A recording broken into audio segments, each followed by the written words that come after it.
Hello, Screamer, and welcome to Scream Stream, your spoiler-free guide to streaming horror entertainment. I'm your host, James Gass. If you're new to the show, what I do is pick a horror movie from one of the various streaming services and give it a spoiler-free review. Scream Stream is available on all the podcast apps, including Apple Podcasts, Spotify, all that good stuff, and available on YouTube as well. If you'd like to support the show, the best way to do that is by sharing either the podcast link or the YouTube channel link with all your friends and help me spread the word. Before I get into this week's review, I do want to mention that I'm on TikTok as well. I've been doing some short videos over there, including a mini review of Malignant. I also did my 5 films you need to watch right now on Shudder, and then a couple other ones. But I am doing more content on TikTok, so if you have TikTok, my username over there is scream_stream. I'll put a link to that in the show notes as well as the YouTube video description. I know you're probably thinking, what the hell am I doing on TikTok? Look, it's a pretty cool app. As long as you know where to look and what communities to join, it can be a really cool app to find more content creators, find more information, good stuff like that. So I typically stick to horror TikTok or hashtag horror talk. Look at me, I'm so hip. So yeah, if you do have the TikTok app, I am scream_stream. Okay, so for this week's review, I didn't prepare anything. I normally have my Google Docs up and I just kind of read from that. So we're just going to wing it. So this week's film is The Beach House. This is from 2019. It's available right now on Shudder. This was directed by Jeffrey A. Brown and stars Liana Liberato, Noah Gros, and Jake Weber. Jake Weber you will know from the show The Medium. He played Patricia Arquette's husband. For a brief plot synopsis, a romantic getaway for 2 troubled college sweethearts turns into a struggle for survival when unexpected guests and the surrounding environment exhibit signs of a mysterious infection. It's basically about these 2 college kids who are dating.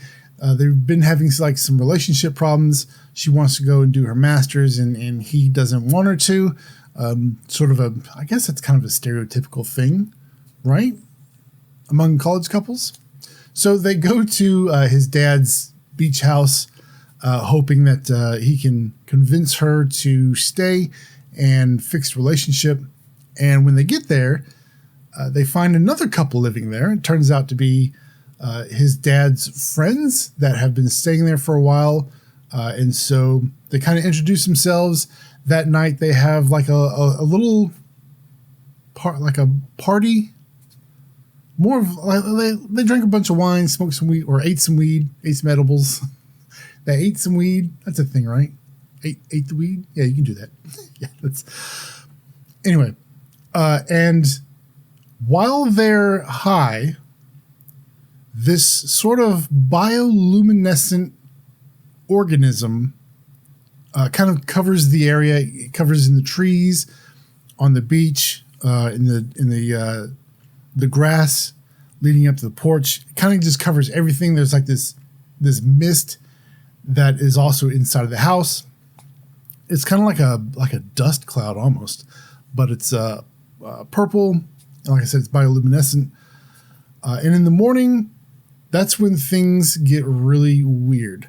So this film is kind of like it's kind of a mix between environmental horror and cosmic horror. Like this is something you would definitely read about in a Lovecraft story, or like Lovecraft, something in the Lovecraft universe. What I found super creepy was that I live near the beach, about a mile from the ocean.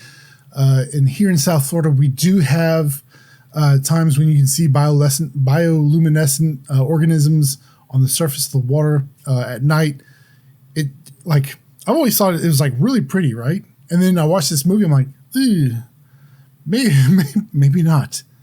But that kind of adds to the creep factor for me, at least.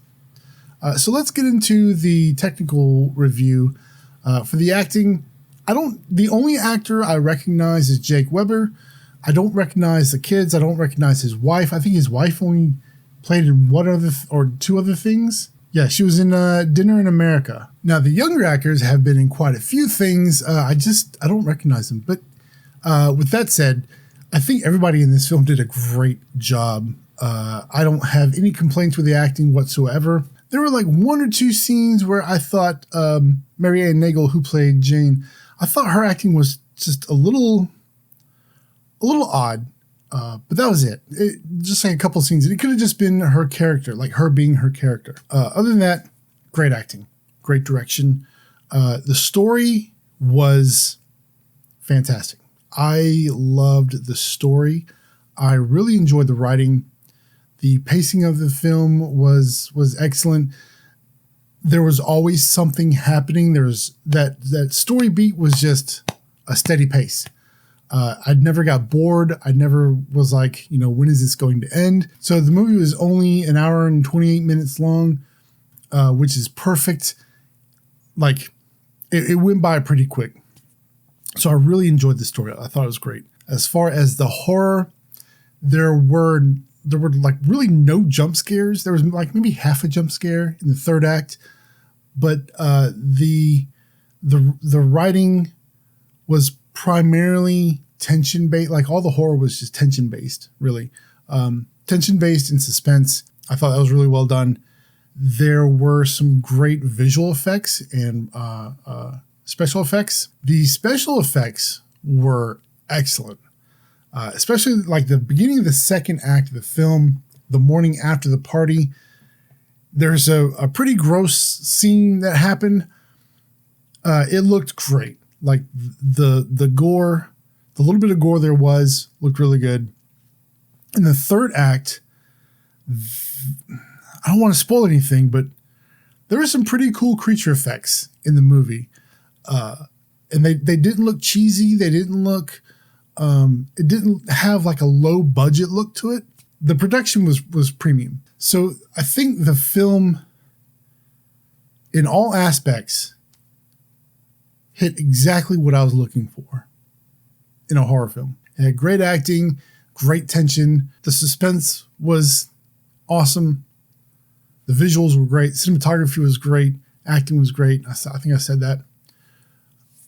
If you can't tell, I highly recommend this film. It only has a 5.3 on IMDb. I think it's ridiculously low. I give this like a solid, you have to stop whatever you're doing right now. After this episode, go and watch this movie. You won't regret it. I'm not going to say it's like a popcorn flick. It really isn't. This is something you're really going to get invested in. Even though it goes by so quick, by the end, you're going to be like, wow, I need to know more. It leaves so many questions. Not like, I mean, there's a lot of unanswered questions, but then you're just like, you want to know more. You want more. It leaves you wanting a lot more, which for me is great. I love those kind of endings. It's not really a cliffhanger, but you want a sequel. You want an extension of this. You want to know what else happens. And if this environmental effect happened farther inland and not just on this beach. So again, for The Beach House, solid recommendation. Go and check it out. So before I end the episode, I do want to mention one more thing. Today I got in the mail, I ordered this from Amazon. I ordered a Call of Cthulhu